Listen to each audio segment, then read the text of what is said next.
Welcome to Weird Web Radio, an explorer's guide to hidden worlds of the paranormal and occult, reality-expanding experiences, and the downright weird and bizarre. With your host, Lonnie Scott. Welcome to Weird Web Radio. I'm your host, Lonnie Scott. In this episode, you're going to hear the voice of the man who does the intro himself, Lothar Tuppan. Lothar's a master in the Rune Gild, and he's also a master storyteller.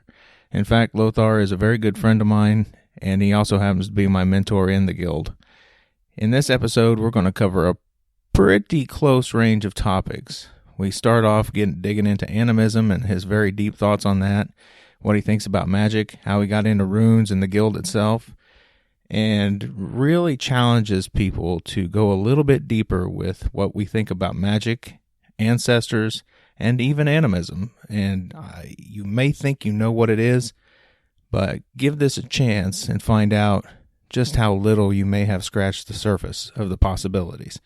In fact, Lothar drops one real heavy bomb on us with animism that I think is very profound, and it's had a major impact on my spiritual life since he said it. I'm not going to give that away just yet. I want you to tune in and hear it for yourself. And for anyone out there who's still thinking about coming on board with the membership program with Patreon, you can be a Weird Web Radio member on patreon.com/weirdwebradio for only $1 a month. And that can start to get you access to some of the member-only material. But that's enough about that. I want you to go ahead and kick back and relax, get ready to explore the mysteries, enjoy the show. Stay weird, my friends. Lothar, thank you very much for being here. Welcome to Weird Web Radio. Oh, it's my pleasure. Thanks for having me on, Lonnie. I'm really excited to have you here. And for anyone else out there who still isn't quite sure who Lothar is, you might recognize his voice from the very intro that comes into the show itself. He's the one that says, "With your welcome host, to the world of the bizarre." That's right. So right out of the gate, Lothar, I want to do to you what I do to everybody else. Just because we've had a very good friendship and a relationship for the last few years doesn't let you off the hook. Well, at least until now, right? Right. Just give me a Yeah. What is one thing that you have come to believe to be true about magic beyond any skepticism or doubt? Good question.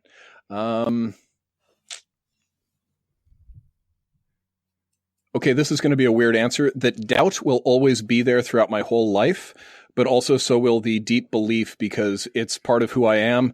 But I don't think I go a year or two without questioning quite a lot of my beliefs and then come back to them again. And the more that I talk with people, especially longtime professional magicians, that seems to be something that if you get them alone and you talk over a couple of beers, that's always there. And that re-questioning is always, I think, a deep part of the self-transformation that is part of magic. As soon as we start believing everything without questioning, without saying, how deep do I really go into this? How real is this? How much is this in my head? How much is it in the objective world? We're setting ourselves up for magicitis. Magicitis.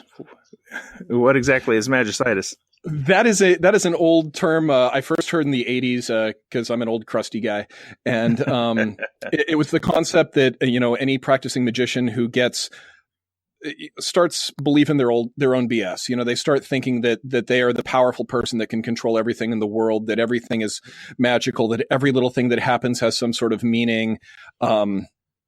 You just start, it starts writing you instead of you writing it. Sure. Yeah, I could see how that works. I mean, we had a discussion about how that skepticism and doubt creeped into your practice. And yeah, I think it personally, even beyond that magicitis or whatever you called it, even beyond that, I think there's a hidden benefit that comes along with that skepticism and doubt. Because ultimately what we're doing isn't something that we can say with empirical evidence is true. So with that said, what is it that drives you to keep pursuing it?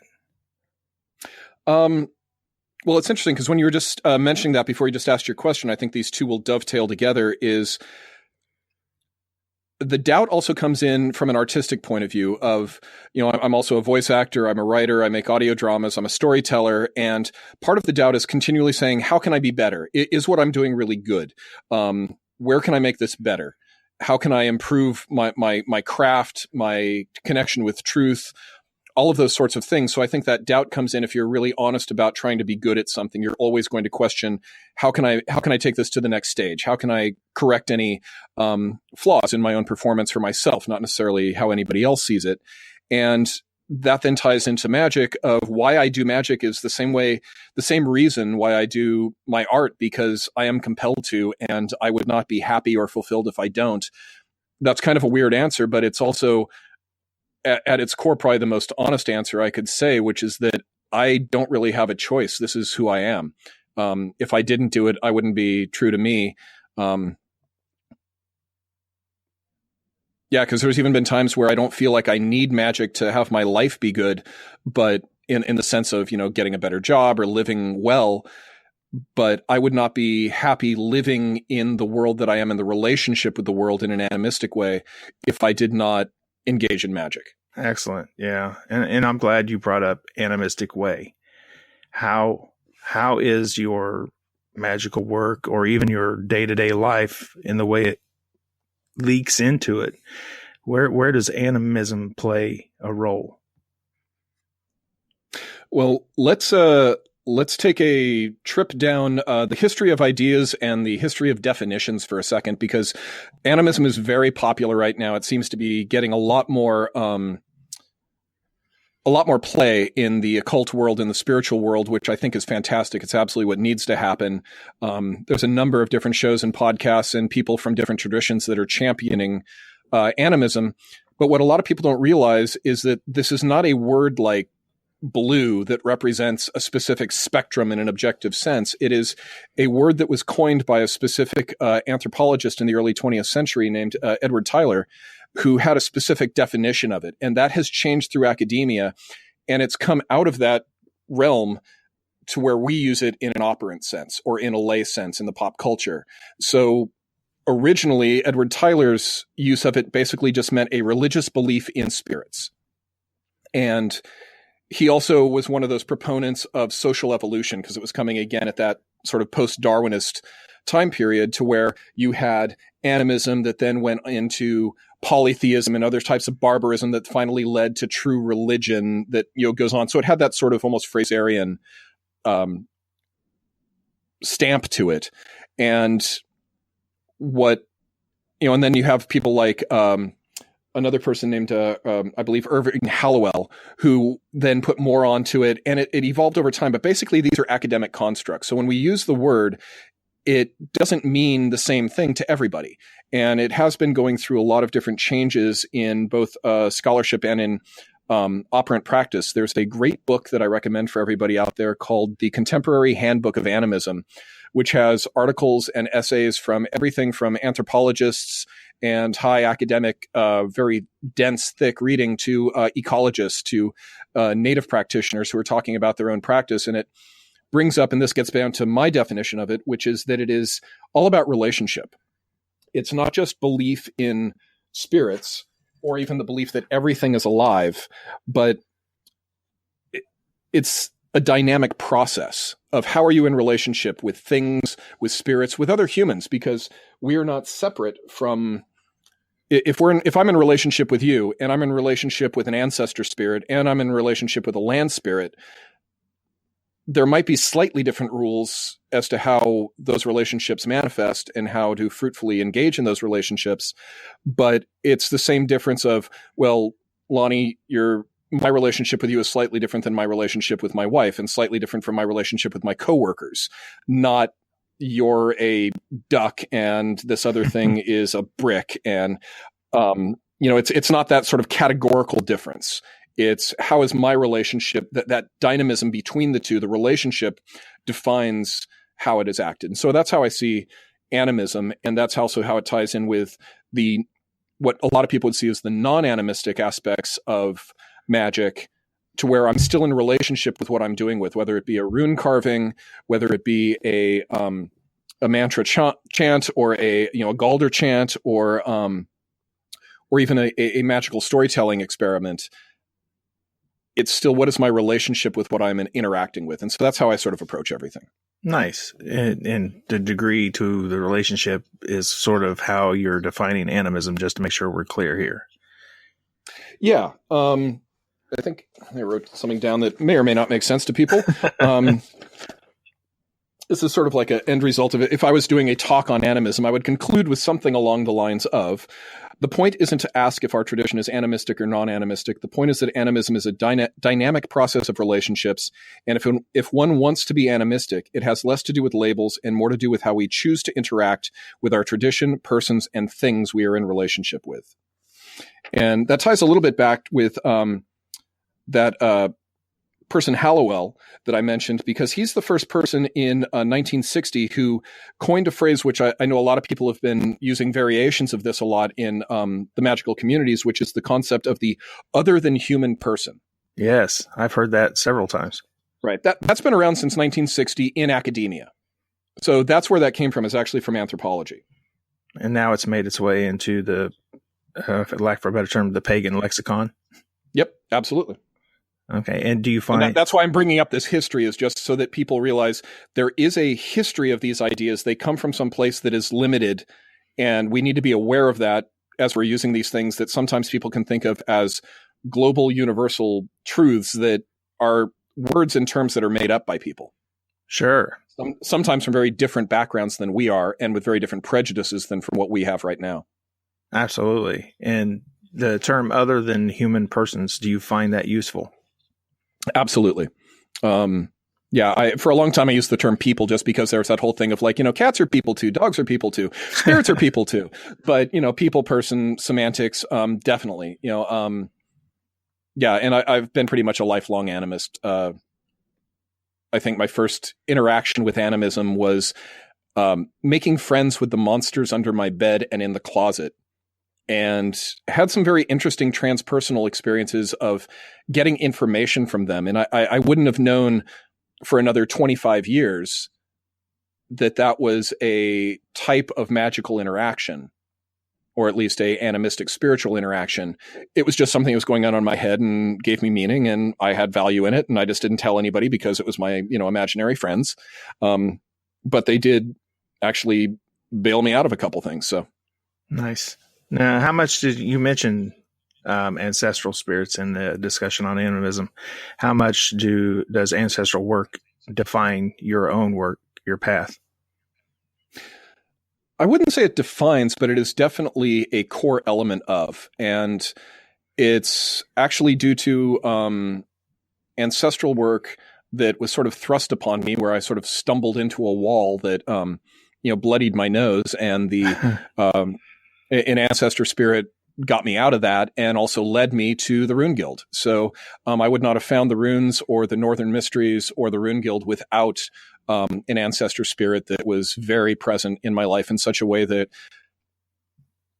it proved magic was real to me. And I think we've all had those experiences of what is the thing that finally made you really think that this is actually happening. It's not just something that we're playing a game at or doing role playing. And it's like, wow, I just went into a deeper end of the pool. And it was ancestral work that did that for me. Excellent. Yeah, you're right. We all do have those moments where it's more of a shove than it is a nudge that says this is real. Yep. I don't think many of us would keep pursuing the mysteries if we didn't have a moment like that. It's a lot of work, and it's also when you take that magicitis hubris away of look at me, I am the powerful magician, and look at what I can do. There's a lot easier ways to spend your life if it doesn't feel real to you, if it isn't giving you some value on an emotional, spiritual, practical, intellectual level of some type. Oh, I agree. But with that said, what value do you find? From magic in general, or animism, or ancestral work, or all of the above? You know what? We've got the time. Let's talk about all the above. Magic, I guess on a very fundamental level, in the same way of art, it gives me joy. Doing a ritual, whether it be a very deep self-transformational ritual, a more of a folk magic-y type thing, whatever, I just get a lot of pleasure from it, and it gives me an immediate sense of being plugged into something. On the practical levels, it's nice to be able to do something and feel like you have more control than you may not have had without the magic in a situation. When you're dealing with some sort of crisis and you're dealing with, something immediate that you need with a capital N in your life. On the self-transformational level, I think it is, if done with honesty and courage, it is better than therapy and certainly a lot cheaper. You have such self-revelations and hopefully self-awareness. And part of the core of the Rune Gild curricula from day one till, the day you die is to do what we call the personal analysis diary, where you're constantly reflecting on yourself and who you are. And there's been so many times where that practice, despite the fact that it is painful, lets me see myself a little clearer, including the things I would change, or the things that I'm not proud of, or the things that I would really wish weren't there. But seeing them clearly and being able to work with them as opposed to denying them is a great value on a very everyday basis, whether it be being frustrated at work and being able to take a step back and say, where am I really coming from with this? What do I really want out of this situation? Are my thoughts and motives something that I think is worthy for myself? And it's nice to be able to make some course corrections before you screw up and have to do it on the back end, so to speak. So I think that's some of the main things for magic. For ancestral work, the feeling of being connected, of not feeling, I guess at a core level, of not feeling alone. When you're an animist, you're only as alone as you want to be. Even when you're facing something that no one else can face for you, that you have to do it completely by yourself. If you have a strong animistic practice, and this ties in also with the ancestral work, you can feel them on the sidelines sort of cheering you on, or at least watching. And you don't feel like you're completely isolated. And I think that's one of the things that I've always really enjoyed about animism. It's helped me make some hard choices in regards to bad things in my life, with courage, because one, I think when you feel like the ancestors and the spirits are watching, that you have to make good choices, and you also have support for that, even if it's not going to benefit you in certain other ways. It's you're standing in your truth. I think you said something really powerful there, actually. As an animist, you're only as alone as you want to be. Yep. That point should really hit home with everyone who heard it, because I don't think anything rings more true. Yeah, and that's also, I think, where a lot of people get into this, is to feel like there's something, they're part of something larger than themselves. They want to be part of a tradition. They want to have more control over their life, which is also a part of being something larger than yourself, because you don't feel as insignificant as you did. Being part of a family, being part of a pantheon, even if it's, I am a worshiper within that pantheon, or I'm a coworker within that pantheon, or however, whatever slant you would have put on it. It's feeling that there's meaning, and that there's purpose, and that we have community. We're social animals. I love being alone. I am not averse to being by myself and doing things on my own, but I also don't want to feel alone if I don't have to. And I like feeling a part of something. So absolutely. Yes. Now, in ancestral terms, how do you feel our ancestors are, well, how should I word this? Our ancestors for the last 1,000 years have probably been Christian. So what do you think the general tone is in building that relationship with a magical practice to get in touch with those ancestors and start to form those relationships? I know a lot of people feel hesitant for that very fact that so many of them were Christians so recently behind them. What would you say? on one level, and again, I'm, turning 50 this year, so I'm not ancient, but I'm not super young either. And I went through my Christian hating phase and my rebelling against and raging against the, atrocities of the past and all that. And I'm not quite as fervent about that as I used to be. I've met so many people on the Christian path and the monotheistic path that are good, worthy people that I know will have my back. I even know some priests that are, very good, worthy people. There's a minister at the place that I work, which is a hospital, and he does such amazing work that the spiritual quality of the hospital has changed since he's come on board. Basically, we have a morgue there too, because it's a hospital and people die. And the quality of that part of the hospital has become so much healthier, and it's because of his work. So I can't be angry at him for being a Christian. It's like he's doing good work, and that's just what he believes. And so that's sort of the big level.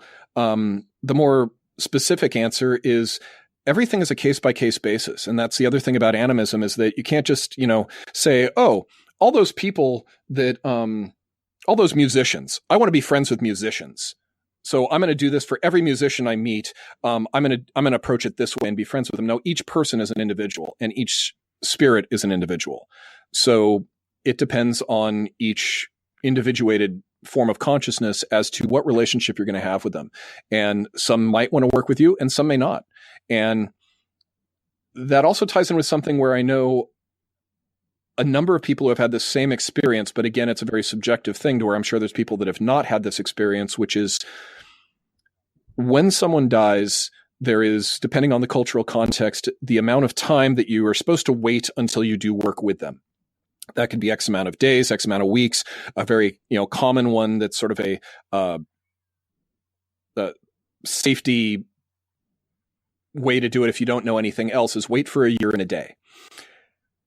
At that point, there's times where it almost feels like you're not contacting an individual, but you're contacting a gestalt.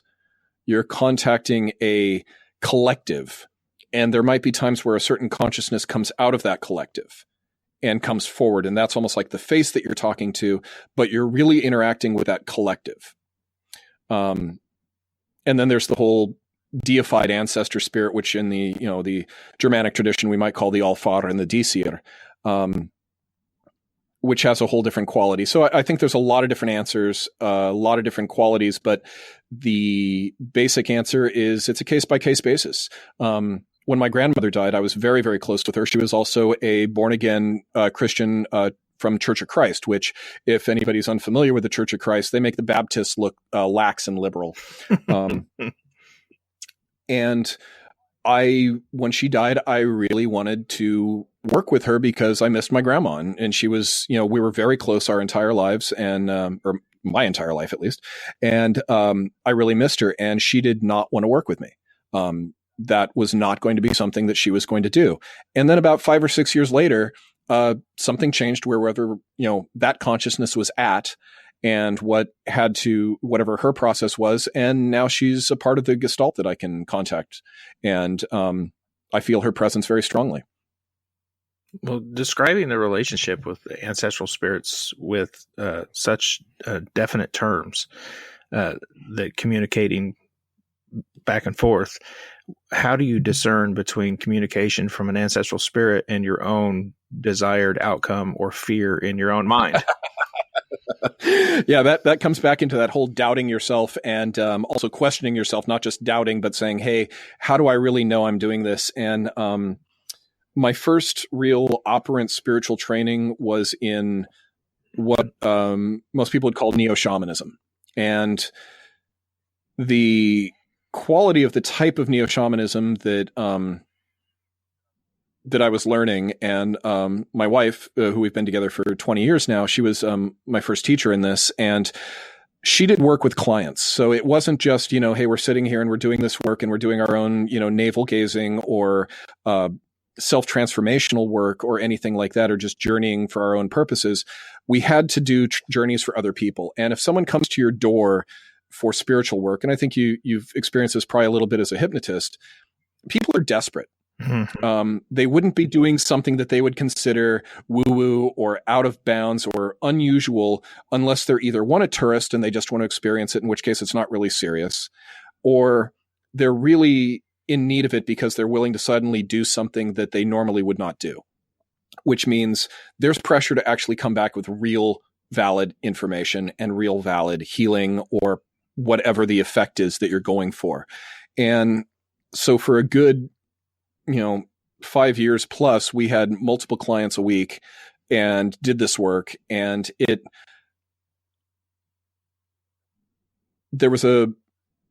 through the process of doing that work, you start learning a very subtle difference between I'm just in my head and I'm in that middle ground where I'm touching transpersonal stuff, but it's coming through my own psychological filters, which is always going to be there. And maybe something to where, wow, I had no idea where that came from. It was so strong. And it's not even so much like walking a tightrope, because when you fall off, you don't realize you're falling off. It's more like walking a path that you can't see quite clearly. And then all of a sudden you realize, oh, wait, I'm in the woods. I need to get back on the path again. And you pull yourself back into the path. If you're, really good and focused, maybe you don't fall off, but there's going to be times where maybe you do that. So it's a lot of, for me, a lot of visionary work, but also a lot of divinatory work, using the runes. I've used the pendulum before as well. Double, triple checking, things like that. Going with your gut instinct, being able to recognize that subtle difference to when something is what you want and when something actually feels right. And if someone hasn't experienced that, it's kind of like trying to describe a color or a sound that no one else has ever heard. That's a nice way to put it. Well, you had said earlier that an ancestral spirit is what brought you to ultimately the Rune Gild. How did that actually come about? Well, it was interesting in that I was still on the shamanic path at the time, and there was a situation, without getting into too many details about interpersonal stuff. There was a person who was very angry at me at the time from an old relationship. And she at one point had told me that, she felt better about it now because she was able to go out on these cliffs and scream out all of her anger at me. And now she got it out. So now she wasn't angry anymore. And a few months later, I'm feeling pain in my chest. And it was what from a neo-shamanic concept would be considered what's called an intrusion or a spirit intrusion, where something's put in you and it needs to be removed. And we could also see that a little bit in a Germanic tradition of like the elf darts or the troll shot, things like that. And so since my wife Jan and I were, now in a relationship, and you don't operate on someone you're in a relationship with. If you're a doctor, you certainly don't do the same thing from a spiritual point of view. So she recommended me to a colleague of hers, and I went down there and met him, and he his name's Dr. Larry Peters, and he does great Nepalese shamanism. He works with the Tamang people in the Kathmandu Valley, and he is just excellent in everything he does. And he removed these intrusions and said, well, this was sort of one of those things that sort of proves to you that this stuff is real. He goes, yeah, I followed them back to their source, and I saw this person, and she looked like this, and she was on these cliffs, and she was screaming at you, and the stuff went out and it hit you in the chest. And I'm like, I didn't tell you about that conversation. How'd you know that? But then he said, but then I wondered, you're doing this work, and it's not like she was trying to curse you or anything. And we all have these normal defenses up, and we have also, spirits that defend us. So I went a little deeper and found that there was an ancestral spirit who was trying to get your attention. And the only way he could get your attention was to basically let you get hit. Wow. And then he gave me some ritual actions to do to strengthen and reconcile that relationship. And then I started having very intense dreams about this spirit. And he just sort of, over a period of time, guided me to the runes, and then to the Rune Gild is my ancestral way. Very cool. you had to be hit. That if that doesn't fit Yes. something associated with Odin, I don't know what would.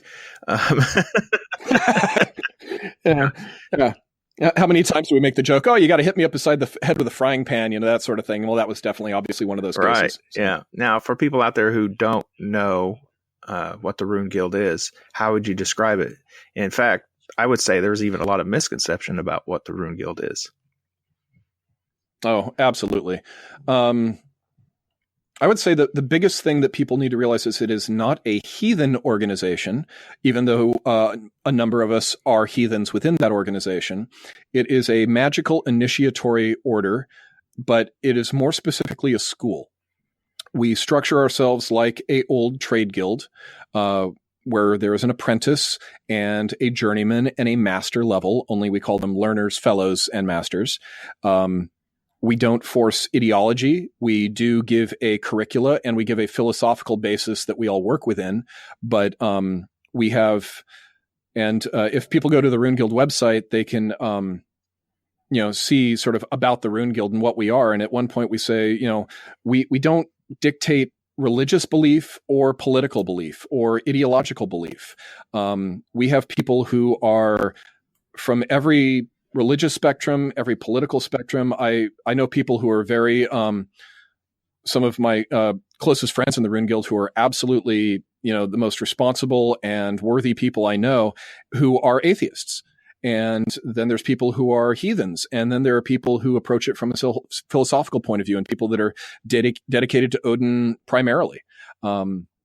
It's all about the runes and self-discovery and basically furthering consciousness and what consciousness represents against the forces of non-consciousness, which to me, there's a lot to that statement, but a simple one that I think people can understand is the concept of ignorance.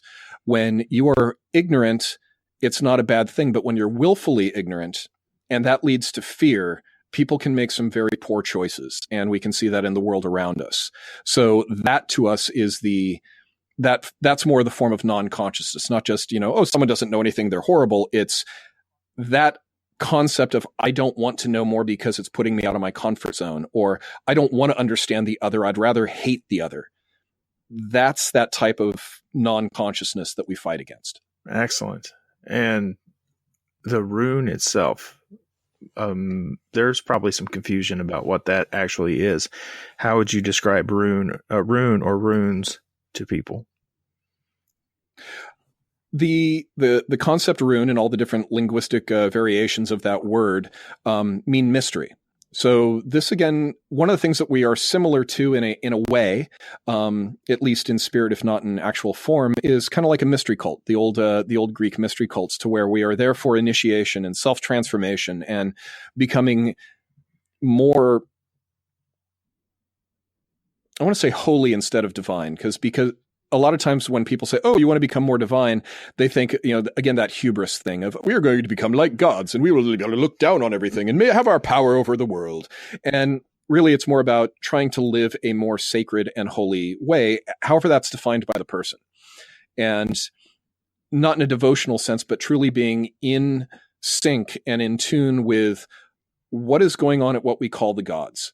What is going on at that high sacred level? How are we in tune with the family of our ancestors and the other whites out there? How are we walking and working in synchronization with everything around us in a way that is powerful, in a way that is joyful, and in a way that has wisdom? And so in that way, we're very similar to the old mystery cults. And that's where the term rune comes from, is a word that meant mystery. In various ways. And Edred Thorsson, of course, has written about this in far more detail. So, I recommend everybody, read his stuff on it. We have the concept of runa in the Rune Guild, which is a feminine form of the word and represents a feminine principle that is what Odin seeks, where he seeks the runes from, the source of all the runes themselves. And we are all dedicated to Runa. Our watchword is Rein til Runa, which is seek towards or seek after the mysteries. And one of the things I love about that, and the true linguists could go into more detail than I could about this, but the term Rein, or Rein, depending on how you're seeing it and want to pronounce it, is a verbal form of the noun rune. So you're runing after the rune. And I love the fact that that becomes part of it, where seeking towards or seeking after isn't as pure of a translation as it is in the Old Norse. That's interesting. Yeah, we're runing after the rune. Yeah, which then ties into why, when people get the 9 Doors of Midgard, which is the our core curriculum book. So a lot of times Edred talks about people as being runers, and that's what we are. We are, runers. We are seekers of the mystery. We are mysterying into the mystery, which just sounds so clumsy in English, but that's a powerful philosophical thing to contemplate and to meditate upon. Yes, absolutely. I agree. In fact, that's sort of an insight that I wasn't entirely aware of myself. So I got to learn something today too. The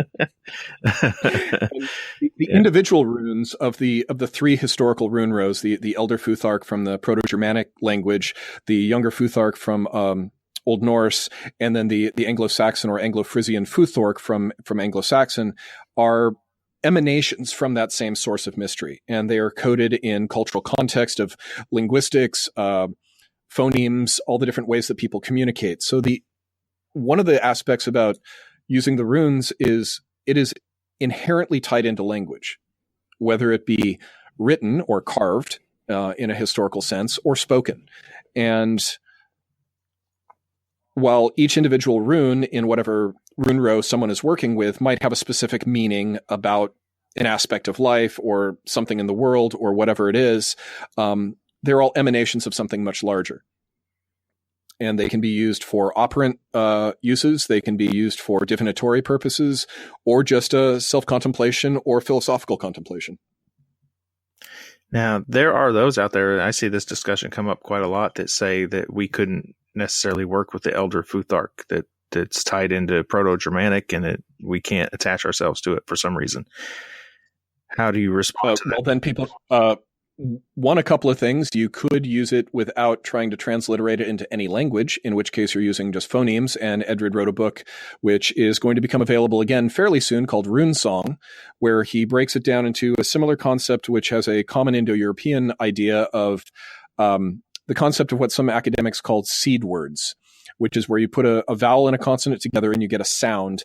And that might have an empirical meaning outside of whatever subjective meaning you're putting on it. And that ties in with the idea of Indian mantras or Persian mantras, even a little bit with the Greek stoicheia. And that would be something to where people could use that if they, if that worked for them and they, didn't doubt that so much that they hamstrung their own magic. You could make up your own sounds based upon that structure, and you would be transcending normal language. You would be entering more into a divine type of language. The other thing that I would say is learn some Proto-Germanic, because you can actually recreate some things. And the hall that I'm a part of and was the original leader. My wife is now the leader of the hall, and she's been doing a much better job than I did actually. So I'm happy with that, but she'll probably hand it back to me as soon as she's tired of it. One of our members, Scott, who you've interacted with as well, he's finishing up his PhD in linguistics at UC Berkeley, and he loves Proto-Germanic. So he and I bounce ideas. He does all the major reconstruction, but we work together.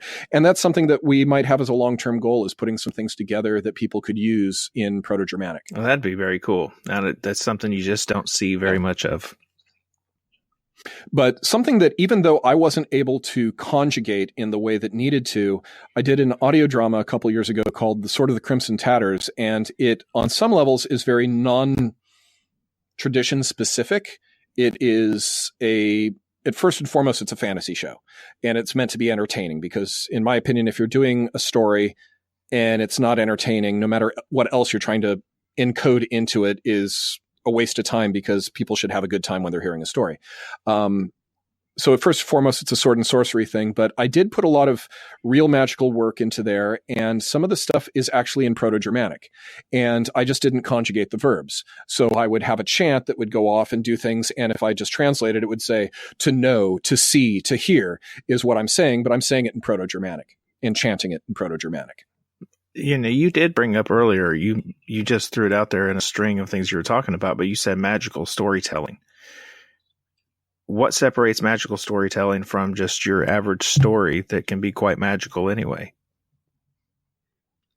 That is a good question. And that's something that from a technical point of view, I'm wrestling with and playing with a lot of different experiments and a lot of different techniques. To me, the difference is, and this is something that frustrates me with a lot of people in the magical community, where they say, I don't practice magic. My life is magic. I am magic. I think magic. And it's like, yeah, shut the hell up. If you were that powerful, you probably wouldn't be working that crappy job at Baskin Robbins. If everything that we thought and did is magic, our lives would be a lot more the way that we fantasize them to be.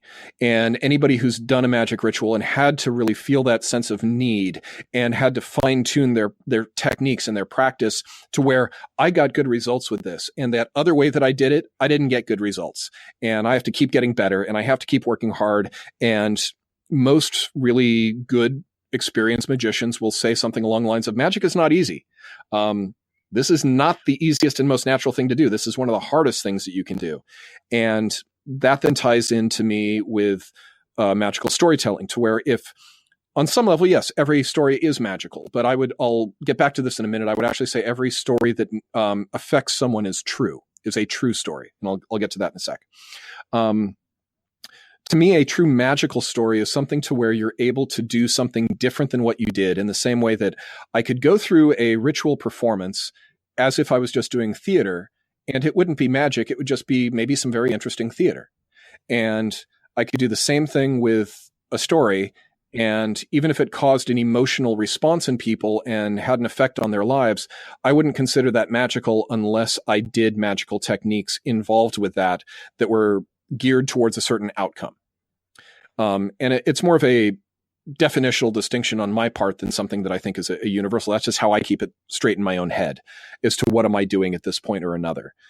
To get to the concept of true stories, which is its own type of magic, and in some ways a pure story. If I had to pick between doing a magical story that was going to do a magical effect in the world, or do a true story that affected hearts and minds just because of the way that I told it, I would go with the latter almost every time, because that is far more universal and far more humbling in a lot of ways.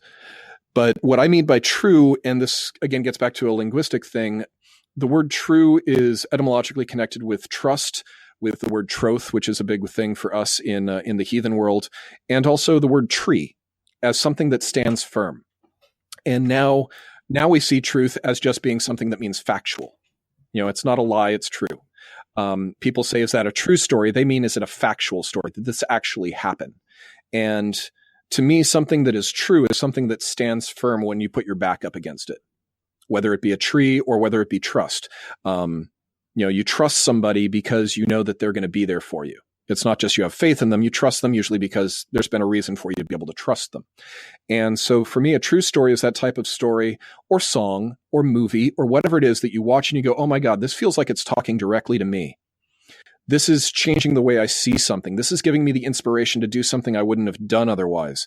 This is something that means so much to me that when my life is falling apart, maybe there's a divorce or someone's died in my life, I can go back to this story, book, song, whatever it is, and it helps me from falling down. It gets me back up again. It reminds me what my true magnetic north is.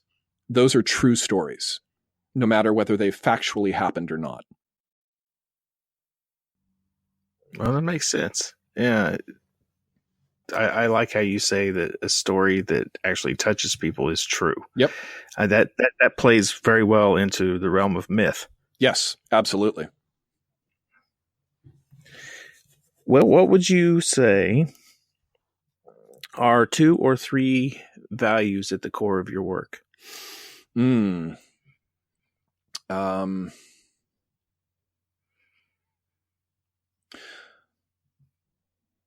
Right, in the sense of, and this gets to what a lot of heathens would call the sixfold goal. So justice, or what we would call right, would be one. Wonder and joy would be another of, if I don't have any wonder and joy in my life, things are really hard, and I would like to do my best to give that to other people as well. And a very, very core thing, which is not really even heathen or whatever, but it's just kind of one of the cores of who I am, is that, and this ties in with the animism stuff as well as other things, is no one should ever have to feel alone. Yes. And, that's kind of touchy-feely, but at the core, I think that's one of the reasons why I am an animist, is because I like making friends. I could have all these other things, but at the core of it, if I'm being really honest with myself, it's like I like getting to know people. I like being friends with people. I like interacting with them, and not just the human persons, but the other than human persons as well. And very few things will get my woad up in an angry way than feelings of injustice, which, everybody feels that way. So there's personal reasons and specifics as to how that means. But one of the things is someone who is, nobody should ever have to feel alone, I guess. I like that. Absolutely. And since we're back into, sort of reflecting on the core of what animism means to you again, that brings us back full circle into the spirits and how you interact with them. Mm-hmm. Now, one big part of my audience are paranormal investigators. Yes. And I like to expose them to other ways, ways of dealing. Like you were doing an expose right now. No, never mind. No. No, I like to run up behind them and pull their pants down. No. Yes, exactly. No, I like to present ideas to paranormal investigators who are pretty dependent on technology and old spiritualist ideas of how you should approach anything that may or may not be haunted. So as a practicing magician, a runer, let's say you found yourself in a house, or if you've even had an experience where you thought you were in a haunted environment, what are some of the first steps you would take, assuming that you've eliminated all other possibility and you're left with, yes, I'm dealing with something spiritual? I'll give you an actual real world experience, because I did actually have a paranormal haunting experience before I ever became a magical practitioner. I was at that point an armchair occultist, read a lot, knew a lot intellectually, hadn't done a whole lot yet. And I'll preface this also by saying that in my experience from working with different traditions, traveling a lot, doing work in other countries where there is a different cultural context, which I think is a very eye-opening and illuminating thing that everybody should experience. To some degree, how things manifest are going to be based upon our own personal ontologies, what we bring to it, how we want to mix. So it's like our world mixes with their world, and that Venn diagram overlap is how it's manifesting. So someone who is coming at it as just a paranormal investigator who has built their own personal ontology up from that type of literature and films and everything, I think are going to have a different experience than what I had. So if they hear my story and go, oh, wow, I'd never do that because that black shadowy thing would smack me up beside the head or whatever it was, I don't have that same experience, because I come at it, I have a different reality that I walk in. And I think that affects the way certain things manifest. That being said, in a previous marriage, I was in a house by myself that was owned by my mother-in-law at the time.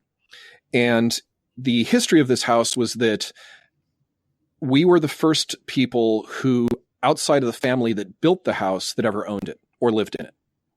So the last person who died was a man who, his parents built the house. He was born in the house. He lived in the house, married in the house, raised kids in the house, and then died in the house.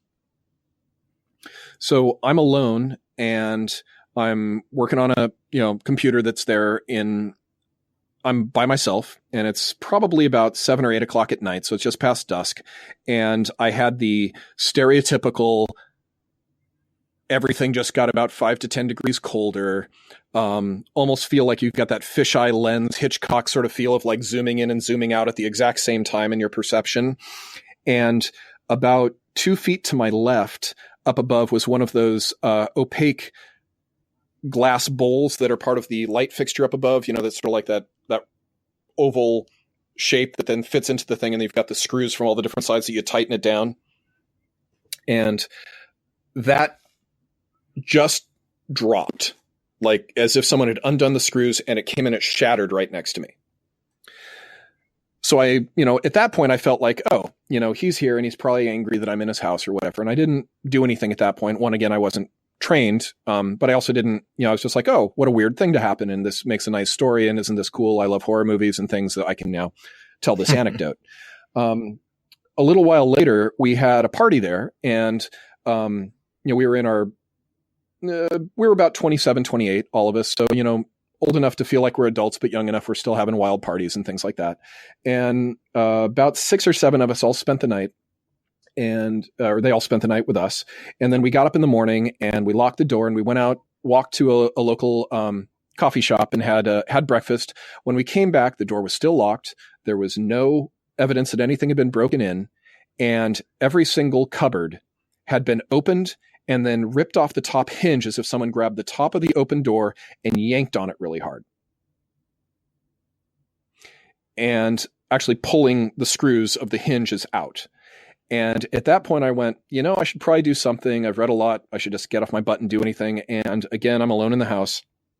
And I lit some incense and I tried to get myself into a meditative state as best as I could.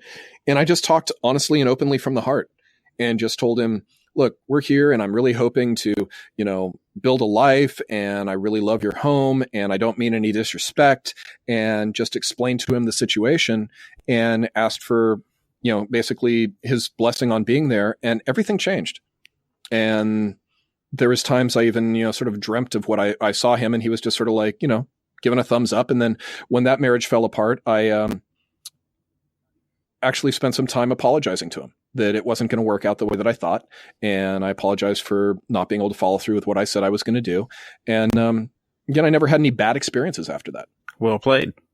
Now, with all your experience today with operant magic, no longer the armchair magician, would you have approached that situation any differently? Not really. Not at its core level. And again, that gets back to that whole relationship thing of just show respect and talk to the person. Even if it's just a echo, or if it's something that's not really a consciousness, wouldn't it be better, as long as you're not putting yourself at risk, to approach it as if you're respecting something that is more than just, you think it's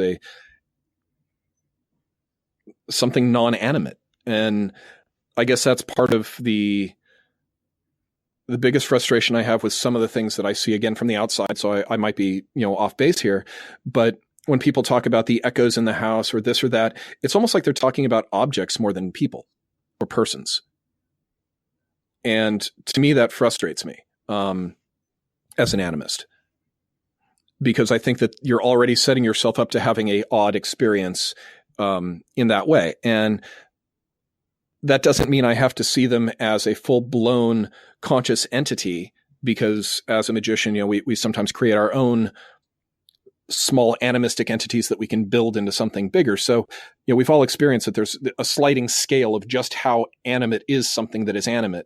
But to me, that does not mean that you should not approach everything with the same respect that you would. And this gets to a lot of the indigenous approaches towards animism, to where just because something is an ant or an earthworm or a fly or whatever it is, you treat it respect as another living being that you are related to.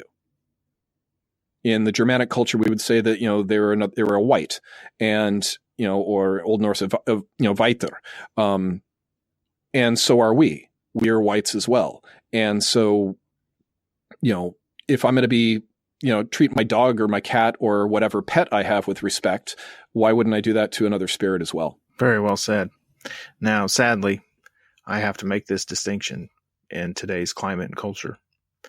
But you use the word white, and some people may not understand that that is a Germanic term referring to spirits. W-I-G-H-T. We are not talking about people. W-I-G-H-T. Yeah. And also, sadly, we are on a schedule, and we must make sure we don't keep you away from your wife for too long. So before we run out of time, let's tie up a loose end here. If people are interested in the Rune Guild, how might they go about getting involved? Well, and I'm pulling it up right now just to make sure that I have the address correct. You could go to www.rune-gild.org, and Gild is spelled Gild, which is the old Germanic way of spelling it, not the Latinate way of spelling it. And that will give you all the information that you need to understand what the Rune Gild is about. And the contact us there's a info@runegild.org. If anybody wants to contact me directly, I am one of the people who receives that email. So the info@ email is a good one. And, if anybody wants to hear my stuff, my audio drama stuff or anything like that, you could do a search for Lothar Tuppan audio drama, and a lot of different things will come up. Or, if you want to put something in the show notes later, I can give you some info. Absolutely. Yeah, we'll make sure that people know exactly where to find you. With that said, anything else you'd like to say to the audience before we go? Anything I didn't cover? No, just that I know that a lot of people out there are being drawn more to animism and the various aspects of animism that we've talked about and that other people on other podcasts have talked about. And I just think that's fantastic, and that people should go more with it. And just remember that it's all about relationship. Yeah. And I think an important thing to remind people of is, again, just as you said it, in animism, you're only as alone as you want to be. Exactly. Awesome. Well, thank you again for being here, Lothar. I really appreciate it. Thanks for having me on. Yeah, we're way overdue. And to everybody out there, go ahead. I hope to be on again, because I know that you and I both got some stuff coming up that'll probably be cool to talk about in the future as well. Yeah, I often joke, if we just recorded our normal schedule of hour-long phone calls we've had with each other over the last couple of years, we probably have a hit show. That'd be cool. Yeah. So to everyone out there who's tuning in, I thank you again for being here. As always, stay weird out there, my friends. Okay, gang, that's a wrap on this episode of Weird Web Radio. Once again, thank you all for listening. Now, it's time for you to go join the official Weird Web Radio membership. Go to patreon.com/weirdwebradio and you can choose your rewards and become a member today. Enjoy all the exclusive benefits, inside information, and plenty of bonus audio with each guest. Now, you can find the show at weirdwebradio.com and weirdwebradio.libsyn.com. The show is listed on Facebook and Twitter as Weird Web Radio, and you can find me on Instagram as just Lonnie_Scott. Please remember to rate and comment and share the shows that you like, and it helps others find us in all the search results. Shoot me an email if you want to be a guest on the show, or if you know someone that would be a great guest in upcoming episodes. You can send that to weirdwebradio@gmail.com. Seek the mysteries and delights in life, my friends. As always, stay weird out there.